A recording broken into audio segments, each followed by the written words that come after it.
Assalamualaikum everyone. I hope all of you are doing well. We will learn all the concepts related to function which are included in A-level maths paper 19709. So let's start with the basic definition of function. It is basically a mapping from a set x till set y. आप इसको इस तरह भी लिख सकते हैं F X is equal to F Y. इस mapping को हम फंक्शन बोलेंगे अगर सेट एक्स के सारे एलिमेंट्स एक यूनिक इमेज बनाते हैं in set Y. For example आपके पास एक फंक्शन है एफ, अभी तो हम इसको फंक्शन नहीं बोलेंगे, फ़िलहाल it's a mapping. Let's suppose this is equal to 3x + 1। अगर आप यहाँ पर 1 पुट करते हैं इस जगह पर, तो आपको पता है कि 1 यहाँ पर आकर बन जाएगा 3 × 1 3 एंड 3 + 1 4। सिमिलरली अगर आप यहाँ पे 5 पुट करते हैं तो दिस विल बिकम 5 3 = 15 एंड 15 + 1 ये बेटा बन जाएगा 16। सो यहाँ पर आप दो चीज़ें आपने देखनी हैं जो मैपिंग और फंक्शन के दरमियान डिफ्रेंशिएट करती हैं। बेटा फर्स्ट ऑफ ऑल आपने ये देखना है कि जो पहला सेट है आपका सेट एक्स, इसके सारे एलिमेंट्स मैप हो रहे हैं। आप देख सकते हो कि फॉर दिस पर्टिकुलर डायग्राम इसमें 1 जो है ये भी मैप हो रहा है 4 के ऊपर, और 5 जो है ये 16 के ऊपर मैप हो रहा है। और दूसरा आप ये देखो कि 1 का जो इमेज है इट्स अ यूनिक इमेज, मतलब इसका इमेज 4 है। You don't have any other image for 1। Similarly if you talk about 5, तो बेटा 5 का जो इमेज है वो आप देख सकते हो कि वो 16 है। 16 के अलावा कोई भी इमेज नहीं है। तो बेसिकली इस तरह की जो मैपिंग है ना, इसको फंक्शन बोलते हैं कि अगर हर ऑब्जेक्ट का एक यूनिक इमेज बन रहा है। हम 2-3 एग्जांपल्स डिस्कस कर लेते हैं सिर्फ आपके कॉन्सेप्ट के लिए। लेट्स सपोज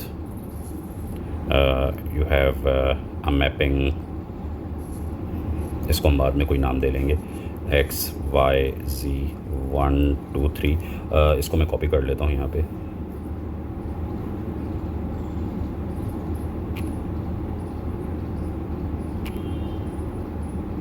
ऑल राइट बेटा, लेट्स सपोज ये मैपिंग एफ है, ये जी है और ये एच है।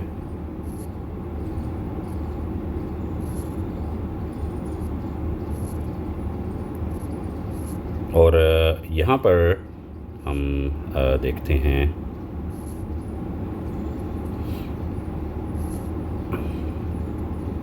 कि ये फंक्शन है या नहीं है। फर्स्ट ऑफ ऑल अगर हम f की बात करते हैं दिस मैपिंग, बेटा पहली कंडीशन ये है कि जो हमारा पहला सेट है इसके सारे एलिमेंट्स मैप होने चाहिए। तो आप देखते हैं कि यहाँ पे x भी मैप हो रहा है, y भी मैप हो रहा है और z भी मैप हो रहा है। Now let's talk about the images. आप देखो यहाँ पर कि x का इमेज क्या बन रहा है। अब यहाँ पर x का इमेज 1 भी बन रहा है और 2 भी बन रहा है। So you don't have a unique image. यहाँ पर यूनिक इमेज नहीं है आपके पास, तो इसको हम ये नहीं कह सकते कि ये फंक्शन है। ठीक है। अच्छा, इस डायग्राम को हम थोड़ा सा मॉडिफाई कर लेते हैं बिकॉज ये सेम एग्जांपल बन रही है। अच्छा, इसी तरह हम this is not a function, इसको हम क्रॉस कर देते हैं। Now let's talk about this one. यहाँ पर पहली कंडीशन तो सेटिस्फाई हो रही है क्योंकि हम देखते हैं x का इमेज, y का इमेज और z का इमेज हमें नज़र आ रहा है, मतलब ये तीनों एलिमेंट्स मैप हो रहे हैं। अच्छा, if you talk about x, आप ज़रा सोच के बताएं कि ये जो मैपिंग आपको नज़र आ रही है, आप इसको फंक्शन बोल सकते हो या नहीं बोल सकते। आप देखो x का इमेज 1 बन रहा है, 1 के अलावा बिल्कुल भी कोई इमेज नहीं बन रहा। सो x has a unique image. Similarly y का इमेज 1 है, 1 के अलावा कोई भी इमेज नहीं है, और z का इमेज जो है वो 3 या 3 के अलावा कोई भी इमेज नहीं है। सो बेटा this is also a function, ये एक फंक्शन है। एंड इसको भी हम फंक्शन बोल सकते हैं बिकॉज ये सेम उसी तरह की डायग्राम है, तीनों एलिमेंट्स मैप हो रहे हैं और हर ऑब्जेक्ट का एक यूनिक इमेज है। एक्स का इमेज 1 है, 1 के अलावा कुछ भी नहीं है। वाई का इमेज 3 है, 3 के अलावा कुछ भी नहीं है। और जी का इमेज जो वो भी 3 है, 3 के अलावा कुछ भी नहीं है। अच्छा, अब इमेज जो है वो यूनिक होना क्यों ज़रूरी है? एक छोटी सी एग्जांपल हम डिस्कस कर लेते हैं। फॉर एग्जांपल आपके पास ये एक मैपिंग है F। अब यहाँ पर आप क्या करते हैं, आप वॉल्यूम का बटन आप प्रेस करते हैं तो बेटा इसका इमेज जो है ये यूनिक होना चाहिए। अब फॉर एग्जांपल आपके पास यूनिक इमेज नहीं बनता। अगर यूनिक इमेज नहीं बनता तो उससे क्या होगा, आप देखो ज़रा यहाँ पर लेट्स सपोज़ यहाँ पर वॉल्यूम भी कंट्रोल हो रहा है और साथ साथ जो पिक्चर क्वालिटी है उस पर भी इफ़ेक्ट आ रहा है। तो इस मैपिंग को आप फंक्शन नहीं कह सकते बिकॉज़ यहाँ पर हमारा जो पर्पस है वो तो यूज़लेस हो गया। यहाँ पर आप देखो कि आपने वॉल्यूम का बटन प्रेस किया और वॉल्यूम का बटन तो प्रेस हुआ है लेकिन साथ साथ पिक्चर क्वालिटी जो उसके ऊपर भी इफेक्ट आ गया। तो एक बटन प्रेस करने से आगे इसके 2 आउटपुट्स निकल रहे हैं। सो बेटा इसको हम फंक्शन नहीं बोलेंगे, ऑल्दो इट्स अ मैपिंग तो है कि एक इनपुट जो है वो एक आउटपुट के ऊपर जाके मैप हो रहा है, बट इसको हम फंक्शन नहीं बोलेंगे। अच्छा, आप ग्राफिकली कैसे देख सकते हो कि आपके पास तो मैपिंग है वो फंक्शन है या नहीं? तो बेटा उसके लिए एक छोटा सा टेस्ट होता है, इसको हम बोलते हैं वर्टिकल लाइन टेस्ट।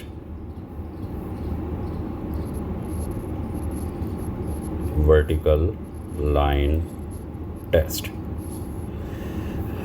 बेसिकली आपने देखना है कि आपके पास जो भी ग्राफ है, फॉर एग्जांपल यहाँ पर आपके पास 2 ग्राफ्स हैं। This is graph 1। हम इस ग्राफ को fx बोल देते हैं और बेटा एक ग्राफ ये है हमारे पास, लेट सपोज़ ये ग्राफ है और इस ग्राफ को हम gx बोल देते हैं। बेसिकली ये फंक्शंस हैं। आपने देखना है कि आपकी जो वर्टिकल लाइन है किसी भी पॉइंट के ऊपर आप फंक्शन के ऊपर आप ड्रॉ कर सकते हो। अगर बेटा वर्टिकल लाइन सिंगल पॉइंट पे कट कर रही है तो that graph will represent a function. For example ये आपको gx नज़र आ रहा है, यहाँ पर आप एक वर्टिकल लाइन ड्रॉ करो तो आप देखो ये वर्टिकल लाइन जो है सिर्फ और सिर्फ सिंगल पॉइंट पे कट कर रही है। एक और वर्टिकल लाइन हम ड्रॉ कर लेते हैं रैंडमली किसी भी पॉइंट के ऊपर, तो यहाँ पर भी आप देखो सिर्फ एक पॉइंट पे ये वर्टिकल लाइन जो है ना ये इस ग्राफ को कट कर रही है। तो हम कह सकते हैं कि g of x is a function. लेकिन बेटा अगर वर्टिकल लाइन 2 या 2 से ज़्यादा पॉइंट्स पे कट करती है that will not be a function, ये आपने याद रखना है। फॉर एग्जांपल यहाँ पर एक वर्टिकल लाइन हम ड्रॉ करते हैं तो आप देखो कि वर्टिकल लाइन जो है 1 2 3 पॉइंट्स पे कट कर रही है। सो इसको आप फंक्शन नहीं बोलोगे बिकॉज लेट सपोज़ यहाँ पर हमारे पास y की वैल्यू आ जाती है a की जगह कुछ भी आ सकता है, यहाँ पर y की वैल्यू b आ जाती है, यहाँ पर y की वैल्यू c आ जाती है और लेट सपोज़ यहाँ पर x की वैल्यू है m। तो बेटा अब यहाँ पर हो क्या रहा है कि m जो है एक सेट का एलिमेंट है और इसके 3 इमेजेस आ रहे हैं। आप ग्राफ पे देख सकते हो कि m a के ऊपर भी मैप हो रहा है, b के ऊपर भी मैप हो रहा है, c के ऊपर भी मैप हो रहा है। सो आपके पास यूनिक इमेज नहीं है। यहाँ पर फंक्शन की जो बेसिक डेफिनेशन है वो यहाँ पर पूरी नहीं उतर रही। सो बेटा ये फंक्शन नहीं है। तो एक ये सिंपल सा एक टेस्ट है। अगर आपके पास कोई भी फंक्शन ग्राफिकल फॉर्म में आ जाता है तो आपको कैसे पता चलेगा कि वो जो ग्राफ है वो फंक्शन को रिप्रेजेंट करता है या वो अदर देन फंक्शन कोई दूसरी मैपिंग है। अच्छा बेटा अब आगे चलते हैं हम। हमारे पास नेक्स्ट जो डेफिनेशन है बहुत ही इम्पोर्टेंट डेफिनेशन है कि फंक्शन की डोमेन और रेंज क्या होती है। बेटा domain is basically input of the function and range is basically output of the function. अच्छा अब यहाँ पर समटाइम्स आप देखते हैं कि कुछ वैल्यूज़ के ऊपर आपका फंक्शन अनडिफाइन हो जाता है। फॉर एग्ज़ाम्पल अगर आपके पास एक क्वेश्चन आ जाता है कि find domain of f(x) is equal to 5 divided by x minus 7। अच्छा बेटा अगर आप यहाँ पर 7 पुट करते हो इस जगह के ऊपर तो आप देखो कि 7 minus 7 will become 0 and 5/0 that will give you a math error. तो बेसिकली 7 के ऊपर ये फंक्शन जो है वो डिफ़ाइन नहीं हो रहा। तो बेटा इसकी जो डोमेन बनेगी हमारे पास इस फंक्शन की डोमेन ऑफ एफ एक्स, इसको आप दो तरीक़ों से लिख सकते हो कि इसमें बेटा सारे के सारे रियल नंबर्स आ जाएंगे एक्सेप्ट 7। आप इसमें 7 नहीं पुट कर सकते, ठीक है। या फिर आप इसको ऐसे भी लिख सकते हो कि x must be greater than 7 और मस्ट बी लेस दैन 7। बेटा x की जगह आप 7 से बड़ा नंबर पुट कर दो कोई, या 7 से छोटा नंबर पुट कर दो, तो ये फंक्शन वैलिड है। अदरवाइज़ 7 के ऊपर ये फंक्शन अनडिफाइन हो जाएगा। और अगर आप मैथमेटिकल नोटेशंस नहीं लिख सकते तो बेटा सिंपल आप इसको सेंटेंस की फॉर्म में लिख सकते हो कि ऑल रियल नंबर्स एक्सेप्ट 7। तो बेटा इस तरह आप इस फंक्शन की डोमेन फाइंड कर सकते हो। सिमिलरली आपके पास एक और एग्जांपल हम देख लेते हैं। फॉर एग्जांपल अगर हमारे पास एक और फंक्शन आ जाता है, let suppose g of x। तो लेट सपोज ये फंक्शन है 3/x² माइनस 3x माइनस 10। अब बेटा अगेन हमने यहाँ पर ये देखना है कि हमारा डिनोमिनेटर जो है ना, it must be non zero. आपको पता है कि अगर आपका डिनोमिनेटर ज़ीरो हो जाए तो कैलकुलेटर भी मैथ एरर दे देता है और आंसर उसका अनडिफाइंड आता है। तो बेटा अगर आप इसकी डोमेन फाइंड करना चाहते हैं ना g ऑफ x की, उसके लिए ये x² minus 3x minus 10 it must be non zero. ये बेटा नॉन ज़ीरो होना चाहिए। तो आप इसकी मिडिल टर्म ब्रेकिंग कर सकते हैं। This will become x minus 5 times x plus 2। तो बेटा एक आप इसमें 5 नहीं पुट कर सकते एंड देन -2 जो है वो भी आप यहाँ पर नहीं पुट कर सकते। तो other than these two numbers जितने भी रियल नंबर्स हैं वो सारे के सारे इस फंक्शन की डोमेन के अंदर आ जाएंगे। तो बेटा एक तो x must not be equal to 5 and x must not be equal to 2। आप इसको वेरीफाई भी कर सकते हैं अगर आप यहाँ पे 5 पुट करते हैं। अगर आप यहाँ पर 5 पुट करते हैं तो बेटा ये बन जाएगा 5 का square 25 minus 3 times 5 that will be 15 minus 10। So बेटा ये आप देखो कि ये बन रहा है हमारे पास 3 divided by 0 which will become infinity. तो बेटा 5 के ऊपर ये फंक्शन अनडिफाइन हो गया। तो इस तरह आप किसी भी फंक्शन की डोमेन फाइंड कर सकते हैं। फ़िलहाल तो अभी हम सिर्फ फंक्शंस को डिस्कस कर रहे हैं। आगे जो हमारा पेपर 3 है उसमें एक टॉपिक आएगा लॉगरिदम से रिलेटेड। तो लॉगरिदम अभी फ़िलहाल तो हम उसको डिस्कस नहीं कर सकते, लेकिन आपको पता है कि नेगेटिव नंबर का लॉगरिदम नहीं निकलता, वो भी मैथ एरर आ जाता है। और इसी तरह हम ट्रिग्नोमेट्रिक फंक्शन को भी स्टडी करेंगे जब हम ट्रिग्नोमेट्री वाला चैप्टर करेंगे। उसमें भी समटाइम्स ये होता है कि कुछ एंगल्स के ऊपर कुछ ट्रिग्नोमेट्रिक फंक्शन जो हैं वो मैथ एरर देते हैं। फॉर एग्जांपल tan 90 डिग्री आपको पता है कि वो इन्फिनिटी होता है, मैथ एरर आता है। तो अगर आपके पास tan का फंक्शन आ जाता है तो उसमें आप 90 डिग्री नहीं पुट कर सकते। तो बेसिकली इसका कोई हार्ड एंड फास्ट रूल नहीं है। आपने सिर्फ ये देखना है कि आपका जो फंक्शन है वो अनडिफाइन कहाँ पे हो रहा है। अच्छा, इसके बाद बेटा आप देखते हो कि डोमेन तो हमने कर ली है डिस्कस। इसके बाद आता है रेंज। रेंज हम कैसे निकाल सकते हैं किसी भी फंक्शन की। तो इसका भी कोई बेटा कोई हार्ड एंड फास्ट रूल नहीं है, कोई फिक्स रूल नहीं है। आपने देखना है कि आपका फंक्शन किस टाइप का है, उससे फिर आप उसकी रेंज निकाल सकते हो। फॉर एग्जांपल आपके पास एक क्वाड्रेटिक फंक्शन आ जाता है, यूजुअली क्वाड्रेटिक फंक्शन आता है। तो एक एग्जांपल हम डिस्कस कर लेते हैं कि find range of f of x is equal to x² minus 6x plus 10। तो बेटा इस तरह का जब भी क्वेश्चन आ जाए, मैंने अपनी तरफ से लिख दिया ये वाला फंक्शन है, एक क्वाड्रेटिक फंक्शन है। बेटा इस तरह का जब भी क्वेश्चन आएगा ना, आपने सबसे पहले इसको कन्वर्ट करना है कंप्लीट स्क्वायर फॉर्म में। हमने इससे जो पहले वाला चैप्टर है क्वाड्रेटिक्स, उसमें हमने डिटेल में डिस्कस किया था कि किसी भी क्वाड्रेटिक फंक्शन को कंप्लीट स्क्वायर फॉर्म में कैसे कन्वर्ट करते हैं। सो बेटा अगर आप इसको कन्वर्ट करते हो कंप्लीट स्क्वायर फॉर्म में तो ये कुछ इस तरह बन जाएगा x minus 3² minus 9 plus 10। So you will have x minus 3² plus 1। और बेटा इसकी वर्टेक्स फॉर्म आपके पास आ गई है। यहाँ से आप इसका वर्टेक्स यानी कि स्टेशनरी पॉइंट आप देख सकते हो, तो ये बन जाएगा 3 एंड -1। अच्छा, यहाँ पर अब आपको नज़र आ रहा है कि आपका सारा का सारा जो फंक्शन है वो बेसिकली -1 से ऊपर की तरफ जा रहा है। आपने एक छोटी सी बात याद रखनी है कि ये जो f(x) है बेटा, इसको हम y भी बोल सकते हैं। There is no difference between f(x) and y। ये आप ओ लेवल में भी देख के आए हो, जब हम इन्वर्स निकालते हैं किसी भी फंक्शन का, तो उसमें हम बेसिकली यही रिलेशन यूज़ करते हैं। अच्छा, अब आप देखते हैं कि यहाँ पर जो आपका फंक्शन है उसमें जो y की वैल्यू है वो -1 या उससे बड़ी है।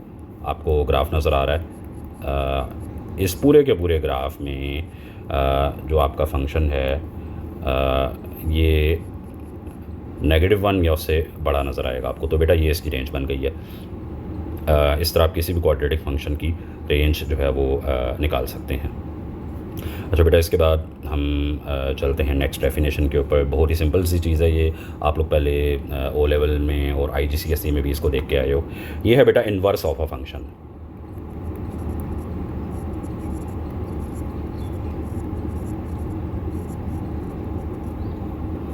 तो बेटा इसमें आपको पता है कि आप ये नोटेशन यूज़ करते हैं y is equal to f(x), और बेसिकली अगर आप f को इधर शिफ्ट करते हैं तो ये बन जाता है बेटा f इनवर्स ऑफ y। वैसे तो इसका शॉर्टकट बताया जाता है कि आपने x को सब्जेक्ट बनाना है तो आगे आपने वेरिएबल्स को रिप्लेस कर देना है, लेकिन प्रॉपर लॉजिक के थ्रू अगर हम इसको देखते हैं तो इसका ये मेथड निकलता है। हमारे पास f जो है वो दूसरी तरफ जाके f इनवर्स हो जाता है। अब फॉर एग्जांपल आपके पास ये फंक्शन है f(x) is equal to 3x - 1। तो बेटा इसमें आपको ये तो पता है कि जो y है ये f(x) के इक्वल है। सो f(x) की जगह y आ जाएगा हमारे पास, और यहाँ पर अगर हम x को सब्जेक्ट बनाते हैं तो ये बन जाएगा y + 1/3। ये x को सब्जेक्ट बना लिया हमने, और हम देखते हैं कि x जो है ये f इनवर्स ऑफ y के इक्वल है, तो हम x की जगह f इनवर्स ऑफ y को रिप्लेस कर सकते हैं। तो ये बन जाएगा y + 1/3 is equal to f inverse of y। अब बेसिकली हमारा जो बेसिक पर्पस था कि हमने इन्वर्स मैपिंग को डिफ़ाइन करना है, इन्वर्स मैपिंग को कंस्ट्रक्ट करना है, वो तो बेटा हो गया। मतलब यहाँ पर आप देख सकते हैं कि हमारे पास f इनवर्स आ चुका है। अब वेरिएबल यहाँ पे y है, तो वेरिएबल तो आप कोई भी यहाँ पे पुट कर सकते हो। ये जो y है इसकी जगह p लिख लो, q लिख लो, r लिख लो, कुछ भी लिख लो, लेकिन इन द बिगनिंग हमने देखना है कि हमारा जो फंक्शन है उसका वेरिएबल क्या है। तो बेटा वो तो वेरिएबल जो है ना वो है x। तो यहाँ पर हम इसको रिप्लेस करेंगे, रिप्लेस x बाय y। हम y को x से रिप्लेस करेंगे तो बेटा ये जो हमारी इन्वर्स मैपिंग है ये बन जाएगी x + 1/3 is equal to f inverse of x। ये हमारे पास इसका आ जाएगा इन्वर्स फंक्शन। बेटा दो रिज़ल्ट्स आपने याद रखने हैं, बहुत ही इम्पोर्टेंट हैं।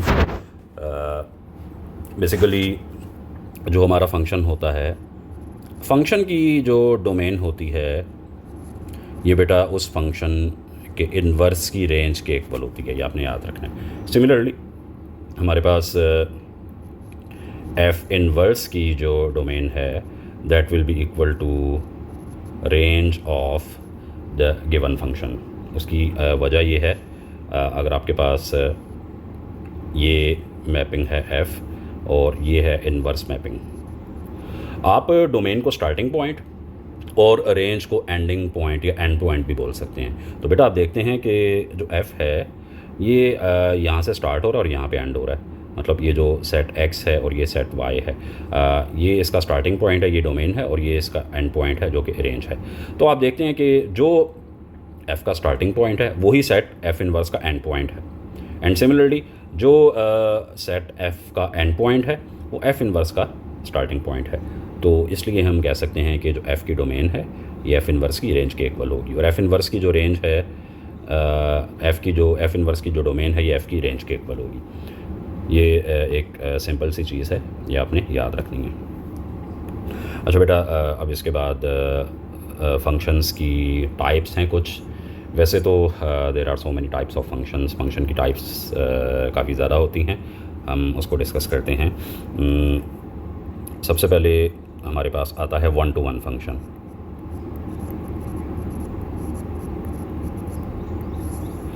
बेटा वन टू वन फंक्शन में एक आपके पास, आप ये कह सकते हो आपके पास एक लीनियर फंक्शन होगा।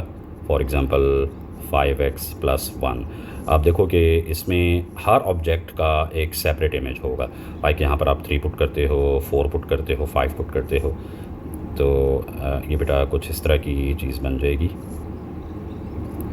3 5s are 15, 15 plus 1 16, and similarly 4 5s are 20, 20 plus 1 21, and 5 5s are 25 and 26। ये बेटा आपके पास आ गया वन टू वन फंक्शन। और इसके बाद जो बहुत इम्पोर्टेंट टाइप है, इसको हम बोलते हैं जी, ये जो टाइप है इसको बोलते हैं मैनी टू वन फंक्शन।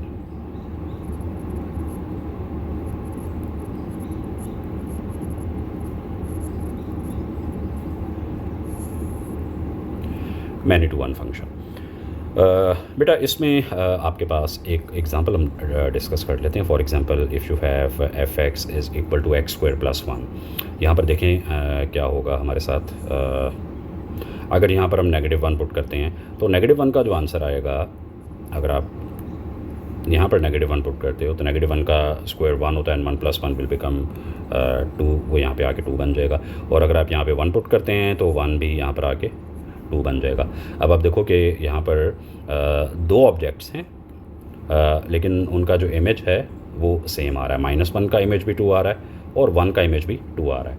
तो बेटा इसको बोलते हैं मैनी टू वन फंक्शन। अच्छा, अब मैनी टू वन फंक्शन जो है ये नॉन इन्वर्टिबल होता है।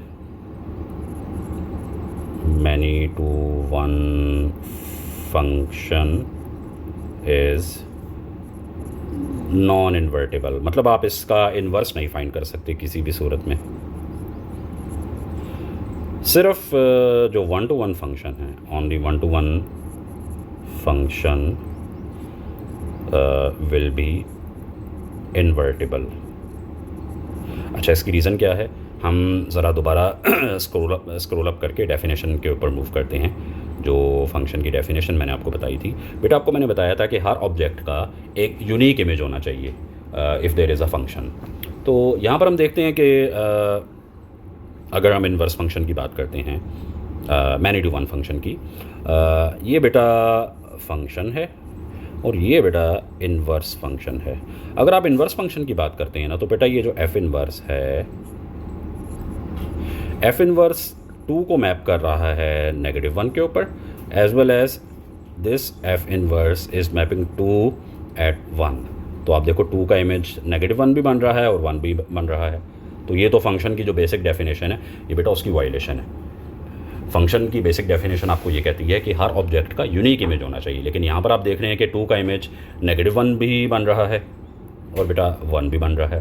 तो बेटा इसलिए हम कह सकते हैं एक फिक्स रूल है कि जो मैनी टू वन फंक्शन है इसका इन्वर्स नहीं निकल सकता।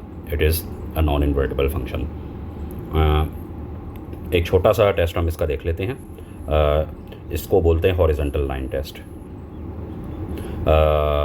मैं यहाँ पे 2 फंक्शंस जो हैं इनको स्केच कर देता हूँ। एक ये फंक्शन है, लेट्स सपोज ये f(x) है, और बेटा एक ये फंक्शन है, let's suppose this one is g(x). एक वर्टिकल लाइन में ड्रॉ कर देता हूँ। देखो ये वर्टिकल लाइन है, sorry horizontal line. Horizontal line में ड्रॉ कर देता हूँ। अगर तो हॉरिजॉन्टल लाइन किसी भी ग्राफ को सिंगल पॉइंट पे कट करती है तो बेटा वो function one two one function होगा और वो इन्वर्टिबल फंक्शन भी होगा।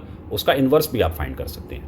लेकिन अगर एक हॉरिजॉन्टल लाइन किसी भी ग्राफ को 2 या 2 से ज़्यादा पॉइंट्स पे कट करती है तो बेटा that graph will be representing a many to one function, और उस ग्राफ का या उस फंक्शन का इन्वर्स फाइंड नहीं किया जा सकता। यहाँ पे आपको एग्जांपल नज़र आ रही है। देखो f(x) जो है ये वन टू वन फंक्शन है, आप इसका इन्वर्स भी निकाल सकते हैं बिकॉज ये सिर्फ एक पॉइंट पे कट कर रही है हॉरिजॉन्टल लाइन। लेकिन यहाँ पर जो g(x) है इसको ये जो हॉरिजॉन्टल लाइन है ये 2 पॉइंट्स पे कट कर रही है, इसलिए जो g(x) है it is a non invertible function. ठीक है बेटा। अब एक एग्जांपल है, बहुत ही इंपॉर्टेंट एग्जांपल है। हम कैम्ब्रिज का एक क्वेश्चन उसको डिस्कस कर लेते हैं बेटा। मैं देखता हूँ शायद मेरी गैलरी में कुछ पड़ा हो इस तरह का क्वेश्चन, हम उसको देख लेते हैं। आई थिंक नहीं, ये किसी दूसरी टाइप का है। मैं एक और क्वेश्चन देखता हूँ, यहाँ पर आएगा हमारे पास। Look at this one.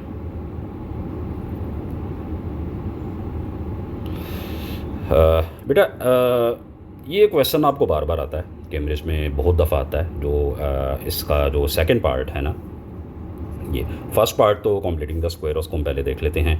हमने चैप्टर 1 में देखा है इसको। बेटा आपने जो फंक्शन है उसको आपने कन्वर्ट करना है कंप्लीट स्क्वायर फॉर्म में। तो बेटा अगर आप एक्स स्क्वायर को 2 को कॉमन निकालते हो तो ये बन जाएगा 13/2। सो ये हमने इससे जो पहले वाली वीडियो थी उसमें हमने डिटेल में डिस्कस किया था कि जो एक्स स्क्वायर का कोफिशिएंट उसको आप रिमूव करते हो और उसके बाद एक फार्मूला आप अप्लाई करते हो। तो बेटा ये कुछ इस तरह की चीज़ बन रही है आपके पास। आई होप ये आपको सब कुछ पता होगा। अगर नहीं पता तो आप मेरी जो क्वाड्रेटिक्स वाली वीडियो है आप उसको देख सकते हैं। उसमें क्वाड्रेटिक्स से रिलेटेड जितने भी कॉन्सेप्ट्स हैं आपके पेपर 1 A लेवल मैथ में, वो सब के सब हमने डिस्कस किए हुए हैं। तो आप अगर इसमें वर्टेक्स फॉर्म या कंप्लीटिंग द स्क्वायर फॉर्म में कोई इशू है तो बेटा आप उसको पहले देख सकते हो। अच्छा बेटा, ये 9 2s are 18 and -18 + 13 that will become -5, so you will have this thing। और बेटा ये तो इसकी जो है कंप्लीट स्क्वायर फॉर्म आ गई।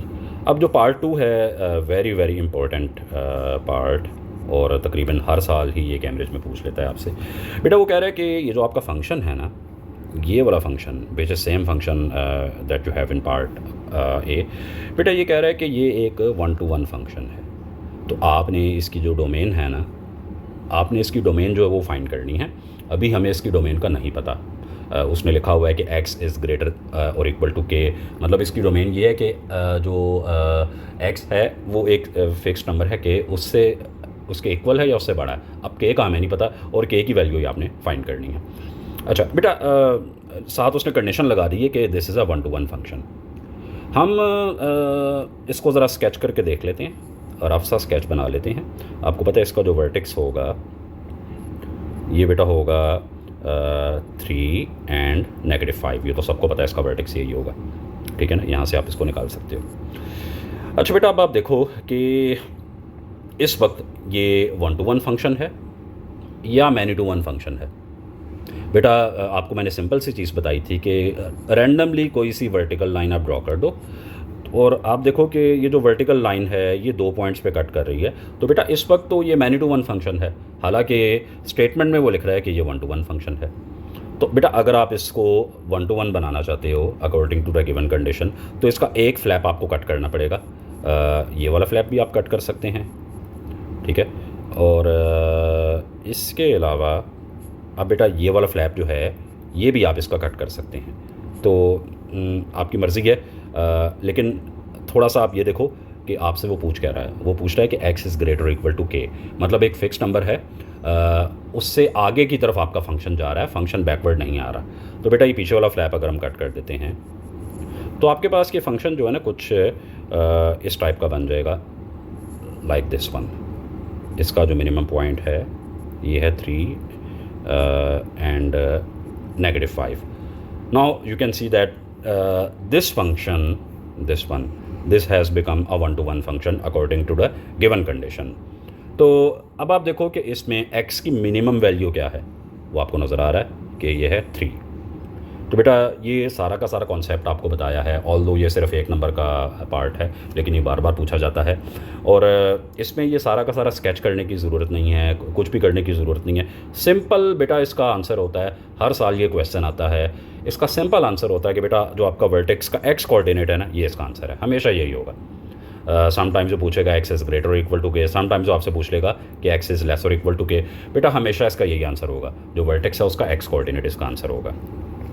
अच्छा, इसके बाद बेटा हमारे पास कुछ मज़ीद डेफिनेशंस हैं, कॉम्पोजिट फंक्शन है, और इसके बाद क्वेश्चंस हैं कुछ, वो इंशाल्लाह इस वीडियो का जो पार्ट 2 है उसमें हम डिस्कस करेंगे। तो तब तक के लिए अल्लाह हाफ़िज़। बिकॉज़ ये कोई आई थिंक 29 मिनट्स की वीडियो हो गई है, काफ़ी लेंथी वीडियो हो गई है। तो इसके बाद सेकंड पार्ट आपने लाजमी देखना है, बिकॉज़ इन सारे के सारे कॉन्सेप्ट्स की जो प्रैक्टिस है वो बहुत ज़रूरी है। हम इंशाल्लाह we will do multiple questions, lot of questions regarding these concepts in our second video इंशाल्लाह। Thank you so much.